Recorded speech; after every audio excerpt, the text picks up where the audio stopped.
If you want to limit responses in SurveyMonkey, this tutorial is going to walk you through the exact steps in a simple and beginner-friendly way. This is really useful if you only want a certain number of people to complete your survey, whether it's for an event, a class project, customer feedback, or a limited time poll. By the end, you'll know exactly how to turn response limits on and set the number you want. If this video helps, please hit the like button and subscribe for more easy software tutorials. Let's get started. First, open your browser and go to SurveyMonkey. Once you're on the SurveyMonkey homepage, sign into the account that contains the survey you want to edit. After you're logged in, click on Survey to open the survey you want to limit. This will take you into the survey's editing area where you can adjust publishing and collection settings. Next, click on Publish Survey. This is the area where SurveyMonkey lets you control how your survey is shared and collected. From here, look for the settings option and click on it. This opens the survey collection settings where you can manage response behavior and other important controls.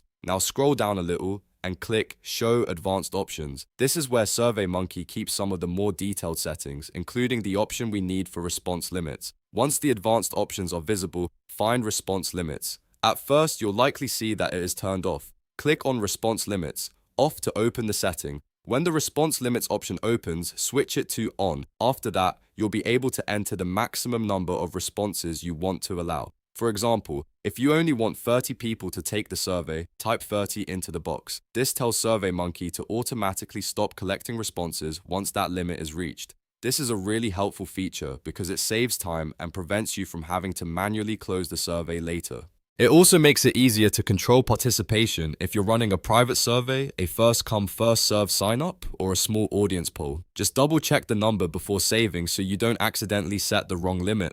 Once you've entered the number, make sure the setting is applied and saved properly. After that, your survey will only accept responses up to the limit you chose. When the survey reaches that number, new participants will no longer be able to submit answers. And that's it. You've now learned how to limit responses in SurveyMonkey. It only takes a few clicks once you know where to look, and it can help you manage your surveys much more effectively. If this tutorial was helpful, please give it a like, subscribe for more step-by-step guides, and I'll see you in the next video.